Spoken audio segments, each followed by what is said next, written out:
On Monday, those nations cut diplomatic ties with Qatar and closed their airspace to Qatari planes. Saudi Arabia, Qatar's only land neighbor, also closed its border to Qatari traffic.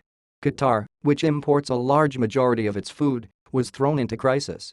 "I want to clearly say that we disapprove of the sanctions on Qatar," Mr. Erdogan said in a speech on Tuesday evening, according to the Anadolu Agency, the state-owned news service.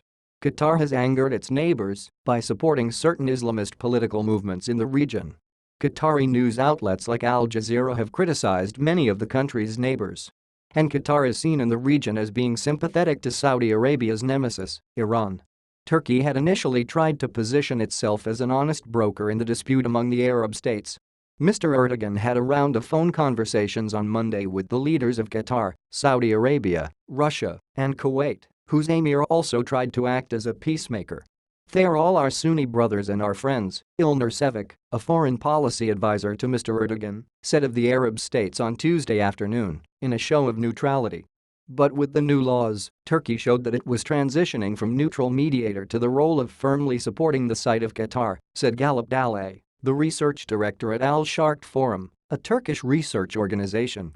Mr. Erdogan also met in Ankara on Wednesday with Mohammad Javad Zarif, the foreign minister of Iran, another sign that Turkey was no longer staying on the sidelines.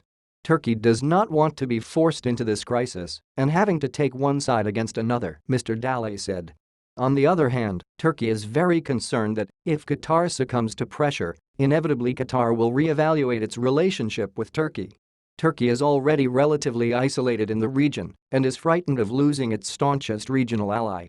The Qatari emir was the first foreign leader to telephone Mr. Erdogan during a failed coup in Ankara last year, on a night when Turkey's other allies were slow to offer support.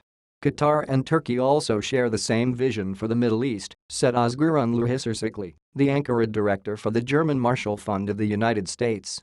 "The countries allied with Saudi Arabia want to see Qatar capitulate," Mr. Unluhisarsikli said.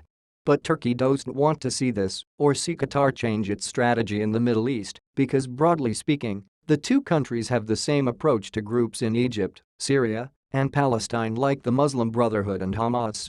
Both Qatar and Turkey welcomed many Muslim Brotherhood members who fled Egypt after the 2013 ouster of Mohamed Morsi, a Muslim Brotherhood leader who had been elected president of Egypt the year before.